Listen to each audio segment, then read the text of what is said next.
Hello, hello, hello. Welcome to another episode of the GSMC Wrestling Laureate Podcast. I'm your host, Eric Rodriguez.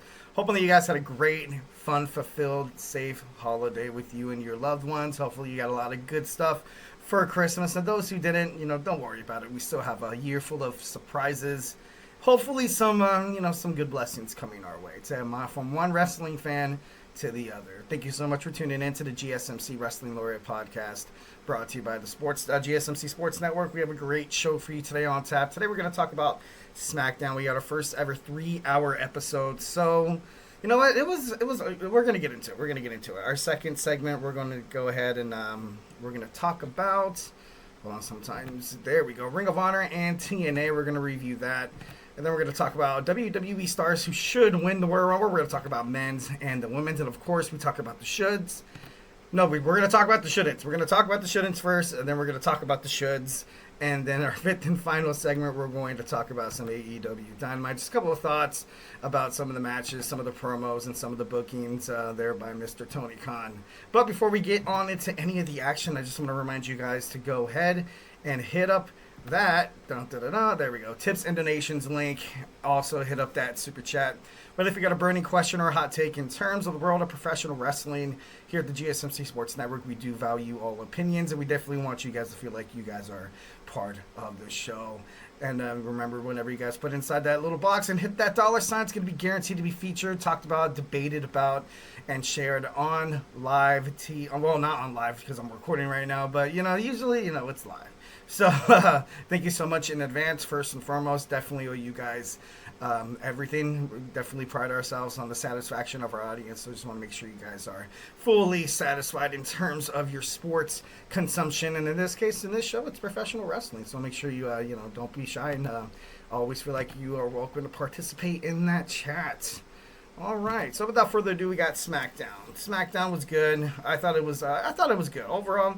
In Phoenix, Arizona, Cody came out. Cody Rhodes. I recently, because of their deal and they're streaming on HBO Max now, I've been watching old episodes of Dynamite and AEW just in general, and I could there's a huge reason why viewership in AEW is down. It's because this guy's gone. Cody Rhodes was great on AEW. He was definitely, they called him, Cody, and then, of course, his wife was there as well, Brandy Rhodes. And that was before he got the neck tattoo, so I was like, oh, shit, that's crazy. But overall, losing a piece like Cody Rhodes could be, proved to be detrimental for Tony Khan and AEW. Flat out, I'm not saying that, because Cody's not there, that AEW sucks or that they don't have any other talented superstars on the mic, because they do. They have, they have Jon Moxley, they have Adam Copeland. Well, now they have, Cope or whatever. There's still some pretty good guys on the brand, but I can see why losing somebody like Cody Rhodes could definitely be, it sucks for AEW. And he came to WWE, and the way he plays the heartstrings of all the WWE universe and everybody in,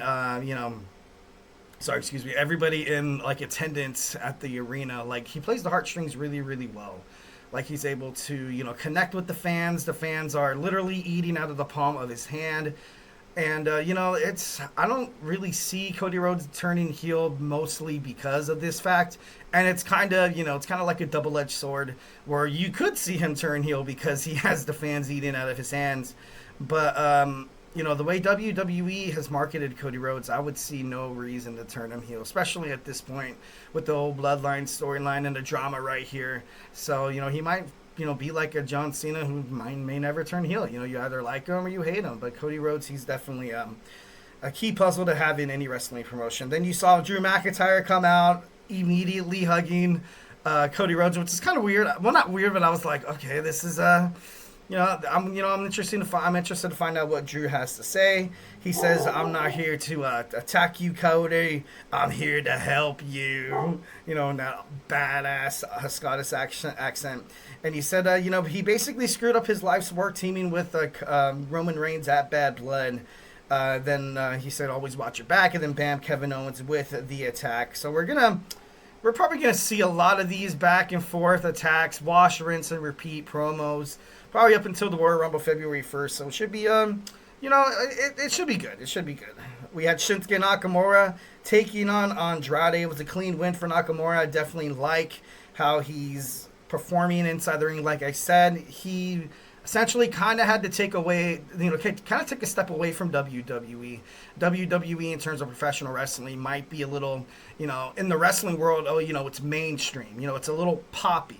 But then you go to New Japan Professional Wrestling, and then, or any other wrestling circuit, and you kind of find that fire that that burns inside of you. You kind of see a little bit of New Japan Professional Wrestling tactics on Shinsuke Nakamura now, from his promos to his presence to his fighting style inside the ring. He did a completely 360, 180, and this is something that his character desperately needed. So, definitely love Shinsuke Nakamura. And then Andrade came out. He came out pretty good. Well fought match. The former WWE Speed champion. Kicking ass and taking names. And then the LA Knight comes out, starts beating down Shinsuke Nakamura. LA Knight came out with this Hulk Hogan from the 80s, kind of, red and yellow. Don't get me wrong. I appreciate everything Hulk Hogan has done for the WWE and the wrestling world. But I don't know why he just reminds me of Hulk Hogan so much, from his in-your-face attitude to his slogans, to he's very interesting. He's very easy to like, but in some cases, he's very easy to hate. That's what I'm feeling. I'm like, if you turn the LA Knight heel and he goes after, or he switches shows and goes after the Intercontinental Championship, because right now, you have Braun Breaker, who seems at this point, in my opinion, seems absolutely unstoppable.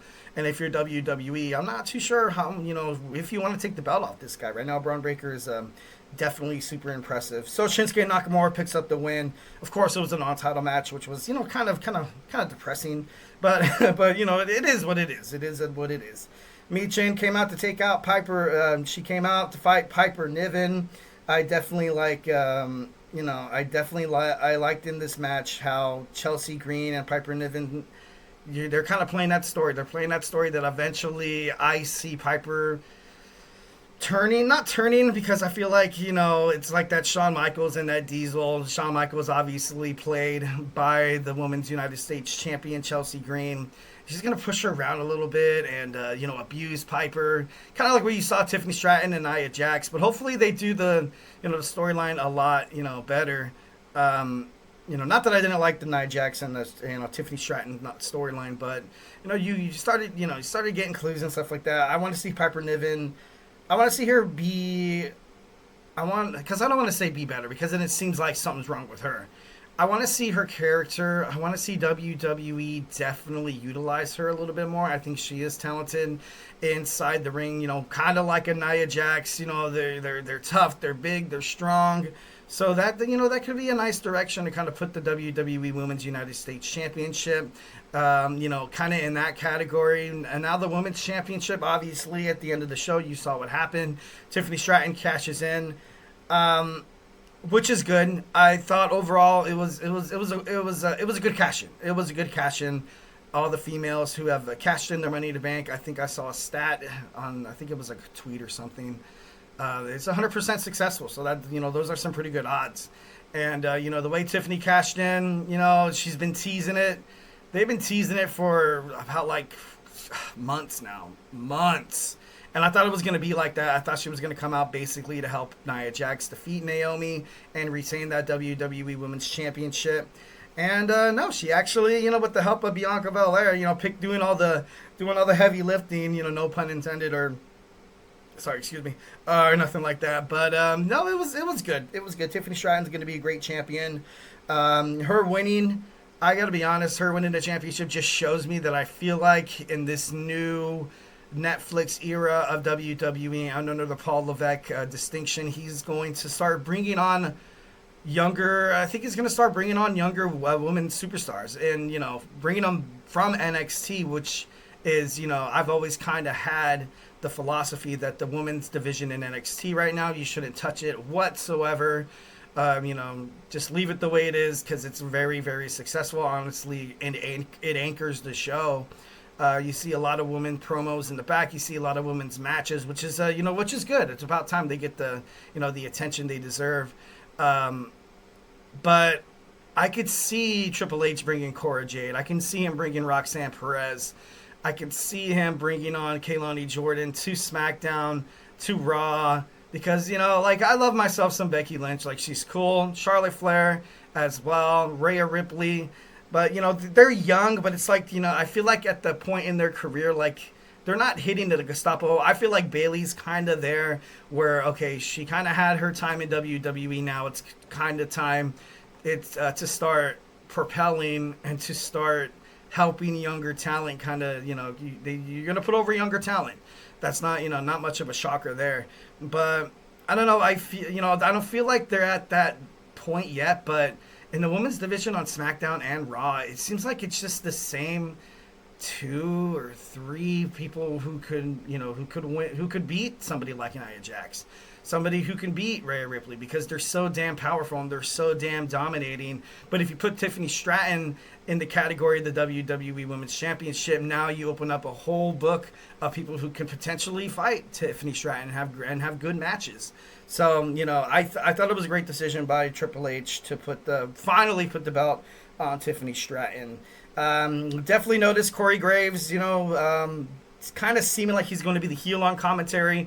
Obviously, you got the news that Joe Tessitore right now, he's on Monday Night Raw. He's moving to SmackDown to be the head guy. So, he's going to be that Michael Cole, and Corey Graves is going to be that antagonistic, like a heel, you know what I mean? Which everybody needs, I was happy to see Legado del Fantasma and Pretty Deadly get some TV time. Paul Heyman came out, of course, talking about, Solo Sikoa, talking about Roman Reigns, talking about everything. He cut a nice little Attitude Era promo, in my opinion. I thought that was pretty badass. Solo Sikoa comes out, and, now they're fighting for the Ulafala, so it should be, pretty cool. They're fighting for Paul Heyman. Whoever wins gets Paul Heyman as a wise man. I'm not too sure how well that plays. But, I feel like Solo's going to win. And, of course, once we do the preview for Monday Night Raw, we're gonna talk about that. DIY defeated the Motor City Machine Guns thanks to Pretty Deadly. Then you saw Berto and Garza come out, interrupt the match, and fight in the middle of the ring, obviously, by disqualifications. I felt like the show overall, it was good. It was good. Kevin Owens talking to Jimmy and Jey Uso that you need to watch your back. And, of course, we talked about Tiffany Stratton cashing in that Money in the Bank. But the first episode of SmackDown, 3 hours, wasn't bad. I liked it. It definitely felt less forced, I guess you can say. And I don't even know if that makes sense. But it was good. It was good. I'm happy to see, like I said, like Legado del Fantasma, Santos Escobar kind of being like that strong figure. Like, you can see Santos holding the United States Championship. It might be a little bit of a push. Maybe you could see him hold the WWE title. I'm not too sure. I don't know if Cody's going to go to Monday Night Raw during the Netflix, because they did ask for Cody Rhodes, CM Punk, or Roman Reigns, or all of them. So, you could definitely think of SmackDown as the new flagship show on WWE. Mostly it's because it's on the USA Network. It's going to be 3 hours long. It's going to be, basically it takes the reins from Monday Night Raw, and it's cool. It's very, very cool. 3 hours of some professional wrestling, all the drama, all the amazing choreography, like everything is just, I'm in for it. I'm in for it. All right, guys. So hey, do not go anywhere. We're going to talk about Ring of Honor, also TNA, when we come back. So hey, grab your favorite snack, grab your favorite ice cold beverage, and join me here in about 25 seconds.